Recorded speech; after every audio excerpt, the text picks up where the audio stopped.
देखिए, नमस्कार सभी को। जो पॉलिटी सीरीज हम लोग कर रहे हैं, कंप्लीट पॉलिटी, ठीक है। उसमें हम लोगों ने क्लास 10 तक कर लिया है। क्लास 10 में हमने पढ़ा था, क्या पढ़ा था? संसद, ठीक है। जिसने भी क्लास नहीं की जाके पढ़ ले, ठीक है। आज है हमारी क्लास 11, जिसमें हम लोग पढ़ेंगे केंद्र की न्यायपालिका, ठीक है। न्यायपालिका को बहुत अच्छे तरीके से हम लोग समझेंगे, ठीक है। इसमें आर्टिकल 124 से 147 तक है। और इसी क्लास में एक चीज़ हम और ऐड करेंगे, CAG, ठीक है, महालेखा परीक्षक, ठीक है। इसको भी छोटा सा टॉपिक है, इसी में खत्म कर देंगे हम लोग, ठीक है। तो चलिए शुरू करते हैं। देखिए, हमारे जो न्यायपालिका है उसकी ऐतिहासिक पृष्ठभूमि सबसे पहले हम लोग पढ़ेंगे। ऐतिहासिक पृष्ठभूमि में सबसे पहला सुप्रीम कोर्ट जो है वो कलकत्ता में बनाया गया था 1774 में, ठीक है। ये किस एक्ट के तहत बना था? 1773 के रेगुलेटिंग एक्ट के थ्रू, रेगुलेटिंग एक्ट, ठीक है,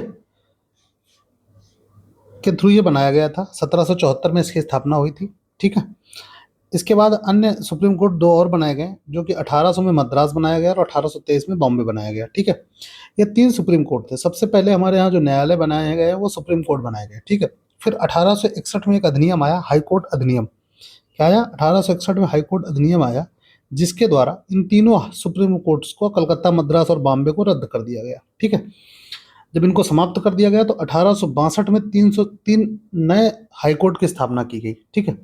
वो तीनों नए हाई कोर्ट जो 1862 बने वो कोलकाता, बॉम्बे और मद्रास, ठीक है। पहले सुप्रीम कोर्ट के नाम से चलते थे, अब वर्तमान के मतलब 1862 में ये हाई कोर्ट के नाम से बने, ठीक है। कौन कौन से तीन हाई कोर्ट बने 1862 में? कलकत्ता, बॉम्बे और मद्रास, ठीक है। 1935 में इन तीनों कोर्टों को केंद्रीकृत करने के लिए 1937 में एक संघीय कोर्ट बनाया गया, ठीक है।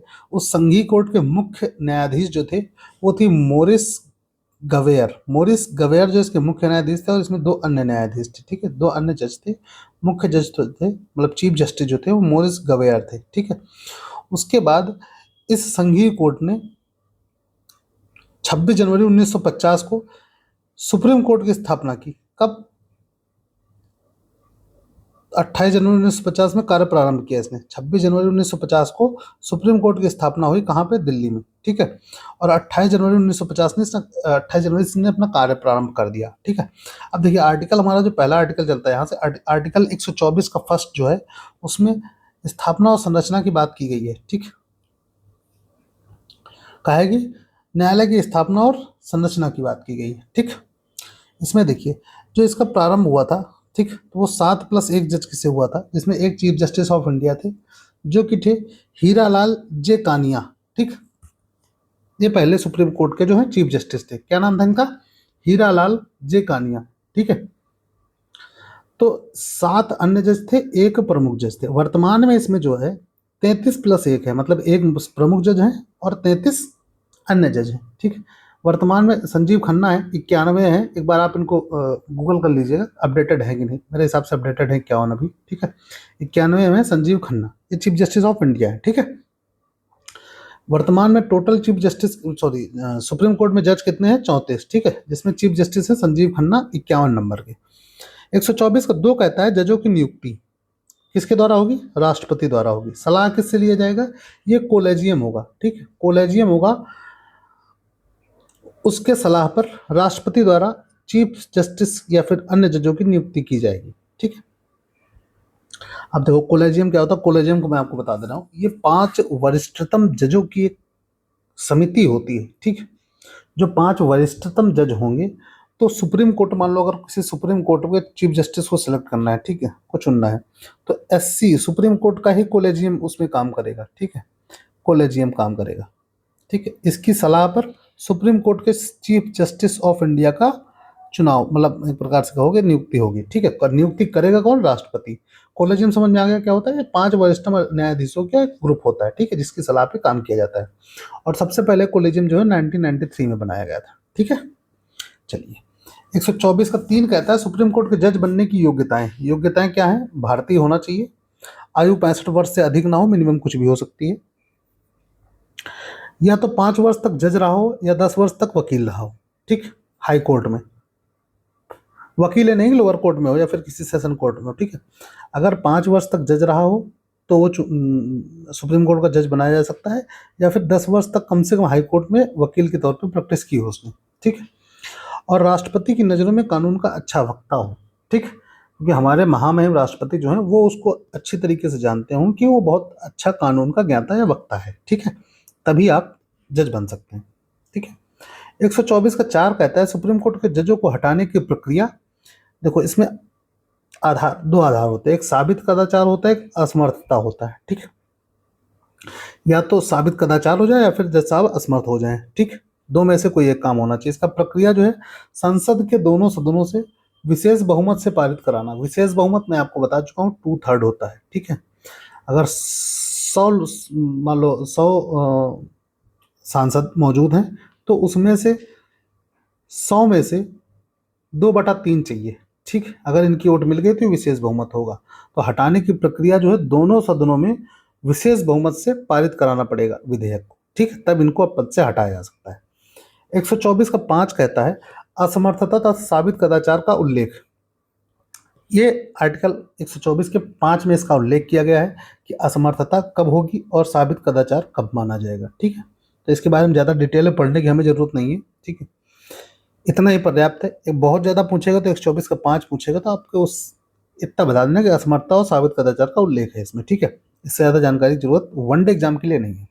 124 का 6 जो कहता है पद ग्रहण से पहले जजों द्वारा ली जाने वाली शपथ, और ये शपथ जो दिलाएंगे ये राष्ट्रपति महोदय दिलाएंगे, ठीक है।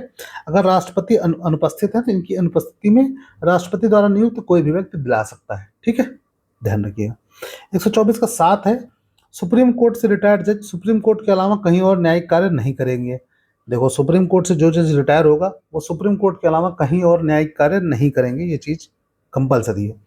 आर्टिकल 125 कहता है सुप्रीम कोर्ट के जजों के वेतन आदि का प्रावधान, ठीक, अगर सुप्रीम कोर्ट के जज ने पद ग्रहण कर लिया तो उसके बाद वेतन में कमी नहीं की जा सकती, ये तो सब में जान रहे हैं आप, ठीक है। आगे आर्टिकल 126 कहता है चीफ जस्टिस की अनुपस्थिति में कार्यकारी चीफ जस्टिस नियुक्त होगा। यह सुप्रीम कोर्ट के अन्य जजों के से चुना जाता है। मान लो चीफ जस्टिस ऑफ इंडिया कहीं बाहर गए विदेश दौरे में या फिर स्वास्थ्य के कारण अनुपस्थित है, ठीक है, तो जो वरिष्ठतम जज होगा उसको चीफ जस्टिस की तरह नियुक्त किया जाएगा, जिसको कार्यकारी चीफ जस्टिस कहेंगे। क्या कहेंगे हम? कार्यकारी चीफ जस्टिस ऑफ इंडिया, ठीक है। आर्टिकल 127 कहता है तदर्थ न्यायाधीशों की नियुक्ति। तदर्थ न्यायाधीशों की नियुक्ति जो है ये हमारे फ्रांस से ली गई है। अब देखो मैं शॉर्ट में इसको बता दे रहा हूँ तदर्थ न्यायाधीश होता क्या है। जैसे मान लो किसी कोर्ट में काम ज़्यादा बढ़ गया, ठीक है, न्यायाधीश नहीं है, तो एक कंडीशन ये हो सकती है कि हाई कोर्ट से सुप्रीम कोर्ट में बुला लिया जाए जजों को, ठीक है, ये हो सकता है। अगर हाई कोर्ट से भी सुप्रीम कोर्ट में नहीं आ सकता तो जो रिटायर्ड जज हैं उनको भी, रिटायर्ड जजों को दोबारा न्यायिक कार्य के लिए बुलाया जा सकता है, ठीक है। इसकी सलाह कौन लेगा? चीफ जस्टिस ऑफ इंडिया या फिर संबंधित chief justice of high court, ठीक। देखो क्या है, इसको डिटेल में पढ़े। तदर्थ न्यायाधीशों की नियुक्ति कहाँ से? फ्रांस से लिया गया है। अन्य न्यायाधीशों की अनुपस्थिति या कार्यभार बढ़ जाने पर हाई कोर्ट से बुलाया जाता है, ठीक है। इसकी सलाह कौन देता है? तो चीफ जस्टिस ऑफ इंडिया देंगे या फिर संबंधित chief justice of high court देंगे, ठीक है। अधिकतम कार्यकाल इनका जो होगा 2 होगा। तदर्थ न्यायाधीश मतलब समझ गए होंगे आपकी टेम्परेरी जजेस को। जैसे मान लो सुप्रीम कोर्ट में काम बढ़ गया तो हाई कोर्ट से बुला लेंगे। अब मान लो हाई कोर्ट में भी अवेलेबल नहीं उतने जजेस, उसके बाद भी और अधिक काम है तो फिर जो रिटायर्ड जज है उनको बुलाया जा सकता है, ठीक है। ये इनका अधिकतम कार्यकाल 2 साल होगा। तदर्थ न्यायाधीश समझ चुके होंगे आप। 128 में है कि तदर्थ न्यायाधीशों के स्थान पर रिटायर्ड जजों को नियुक्त होना, ठीक है। मान लो जो रिटायर हो चुके हो उनको भी तदर्थ न्यायाधीशों के तौर पर नियुक्त किया जा सकता है। आर्टिकल 129 कहता है हमारा सुप्रीम कोर्ट एक अभिलेख न्यायालय होगा।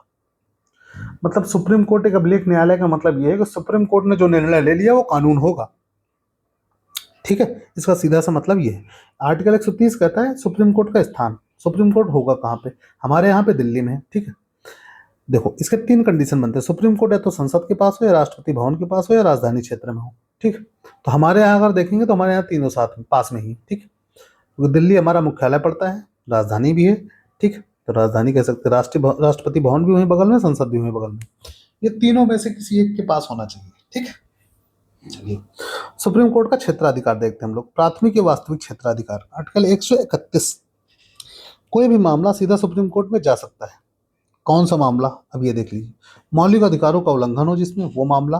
राज्यों का आपसी मतभेद और केंद्र व राज्य के में विवाद, ठीक है, ये मामले डायरेक्ट सुप्रीम कोर्ट में जा सकते हैं। अपीली क्षेत्राधिकार ये आर्टिकल 132 में कहा गया है। 132 जो है हमारा विशेष मामलों में हाई कोर्ट से सुप्रीम कोर्ट में अपील, ठीक है। ये विशेष मामले कौन से हैं? जिसमें संविधान का उल्लंघन हो, ठीक है, उसमें हाई कोर्ट से सुप्रीम कोर्ट में अपील की जा सकती है।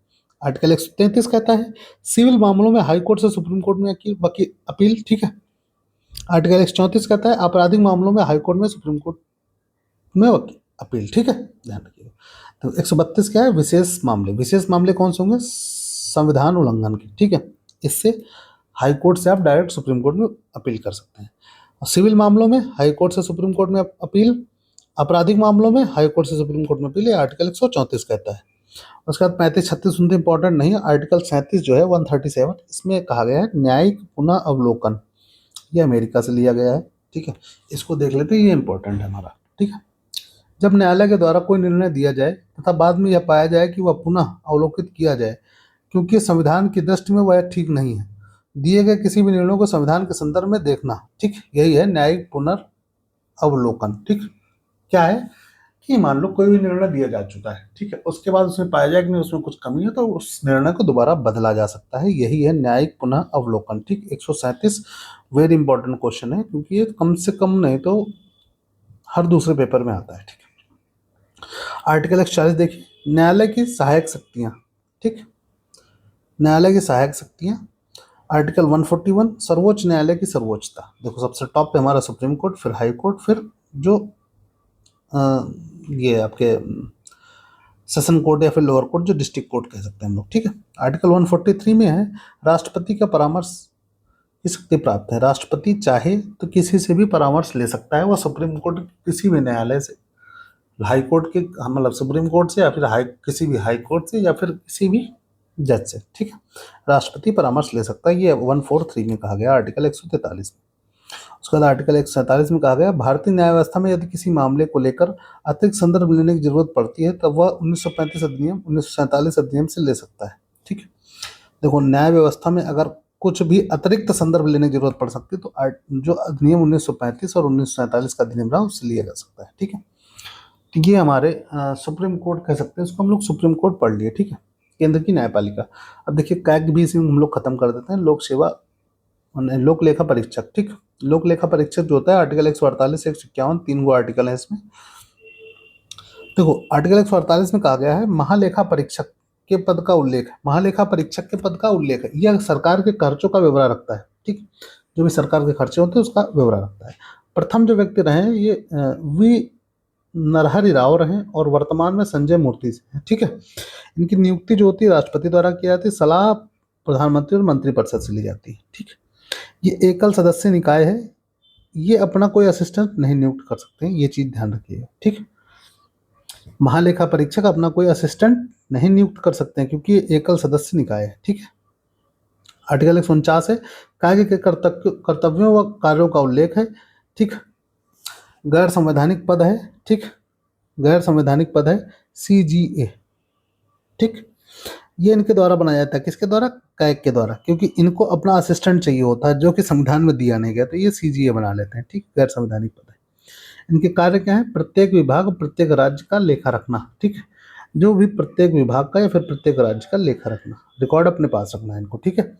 आर्टिकल 150 है हमारा राज्य व केंद्र के मध्य लेखाओं का प्रारूप, ठीक, इसमें प्रारूप की बात की गई। 151 में कैग को अपनी रिपोर्ट गवर्नर अथवा राष्ट्रपति को सौंपनी होगी, अगर वो राज्य का होगा तो गवर्नर को और अगर पूरे देश का होगा तो राष्ट्रपति को सौंपनी होगी, ठीक है। तो आज की क्लास हमारी यही कंप्लीट होती है। अगले पार्ट में हम लोग अगली क्लास में भाग 6 हम लोग पढ़ेंगे, ठीक है, जिसमें हम लोग राज्यों का शासन पढ़ेंगे। तो इसको PDF ग्रुप में पढ़ाइए, आप लोग वहाँ से पूरी कंप्लीट डाउनलोड कर लीजिए, ठीक है। मिलते हैं अगले वीडियो में, तब तक के लिए बाय बाय, टेक केयर।